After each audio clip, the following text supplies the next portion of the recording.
নূর বিবি তিনি বলছেন, ওগো খাজা গিয়াসউদ্দিন,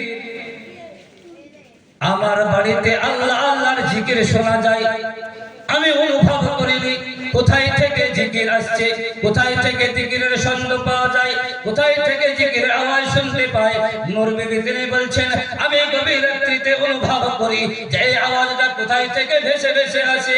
নূর বিবি তিনি বলছেন, আমি একদিন উপলব্ধি করলাম যে আমার গর্ভেতে যেই সন্তান রয়েছে সেই সন্তান দুনিয়ার আসার পূর্বে পূর্বে মায়ের কোলে মায়ের পেটে থেকে থেকে আল্লাহর জিকির করে।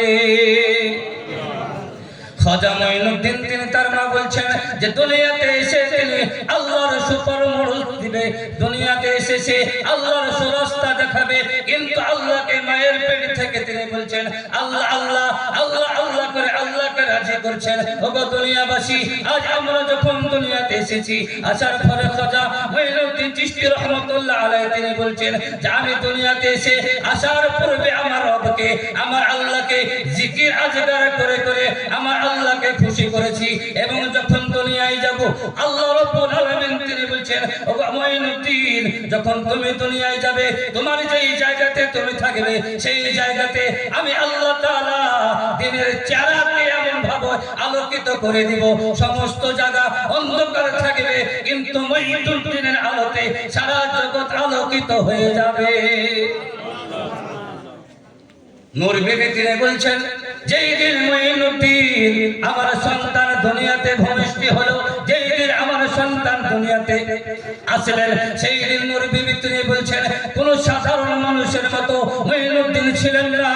মঈনুদ্দিন এমন একটা নূর ছিল, মঈনুদ্দিন এমন একটা চেরাগ ছিল, যখন তিনি আমার গর্ভ থেকে দুনিয়াতে বের হয়েছে দুনিয়াতে এসে গেছেন, সঙ্গে সঙ্গে তিনি বলছেন খাজা মঈনুদ্দিন চিশতি রহমাতুল্লাহ আলাইহি যখন আসলেন সেই সাবেস্থান জায়গাটা সমস্ত জায়গাতে আলোকিত হয়ে গিয়েছিলেন। রাসূল পাক সাল্লাল্লাহু আলাইহি সাল্লামের মা আমিনা রাদিয়াল্লাহু তাআলা আনহা তিনি যেমন রাসূল পাক সাল্লাল্লাহু আলাইহি সাল্লাম যখন পেটে ছিলেন রাসূল পাক সাল্লাল্লাহু আলাইহি সাল্লাম তখন যেমন আমিনা রাদিয়াল্লাহু তাআলা আনহা যে কাজ করতেন আল্লাহ রাব্বুল আলামিনের জিবরিল পর্যন্ত আমিনার সাথ দিত, এবং রাসূল যখন ভূমিষ্ঠ হয়েছিল সেই মদিনা মুনাওয়ারা জায়গাটা সমস্ত সে আমিনার ঘর আলোকিত হয়ে গিয়েছিল। ওই মতোই যখন খাজা মঈনুদ্দিন যখন তিনি দুনিয়াতে আসলেন সেই জায়গাটা আলোকিত হয়েছিল। জোরে বলে সুবহানাল্লাহ। তা আমরা আজ খাজা মঈনুদ্দিন চিশতি রহমাতুল্লাহ আলাইহি অনুষ্ঠানে বসেছি, অনুষ্ঠানে হাজির হয়েছি, তাহলে খাজা মঈনুদ্দিন চিশতি রহমাতুল্লাহ আলাইহি আজ নূর হয়ে এসেছেন, এবং আমাদের কাছে আল্লাহ আল্লাহর জিকির করে দুনিয়াতে এসে আল্লাহর সুপরামর্শ দিয়ে আজ আনা সাগরে আপনারা দেখে এসেছেন। কিন্তু আনা সাগর এমন একটা জায়গা, এই আনা সাগর একদিকে রাখেন আর একদিকে রাখেন কারবালা, একদিকে রাখেন কারবালা, একদিকে রাখেন আনা সাগরের পানি। আপনারা শুনেছেন বড় বড় বক্তাদের মুখে যে আনা সাগরের পানি একটা লোটাতে তিনি ভরে নিয়েছিলেন, একটা লোটাতে ভরে নিয়েছিলেন। তো খাজা মঈনুদ্দিন চিশতি রহমাতুল্লাহ আলাইহি তিনি বলছেন, যখন আমি খাজা মঈনুদ্দিন যখন আজমির শহরে যখন আসলেন, তো এসেছে কার অর্ডারে?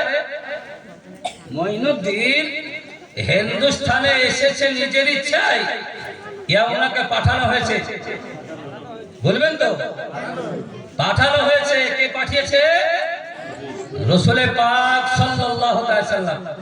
তাহলে একটু আপনাকে আগিয়ে নিয়ে যাই। হিন্দুস্তানে আসার পূর্বে রাসূল পাক সাল্লাল্লাহু আলাইহি সাল্লাম হঠাৎ একদিন সেই রাসূল পাক সাল্লাল্লাহু আলাইহি সাল্লাম তার রওজা মুবারকে দারওয়ানকে বলছে, ওগো দারওয়ান, এই সময় যত ব্যক্তি হজ করতে এসেছে, এই ব্যক্তি যত আজ মদিনাতে এসেছে, সকলের মধ্যে যার নাম হবে মঈনুদ্দিন, যার নাম হবে মঈনুদ্দিন, তাকে ডাকো।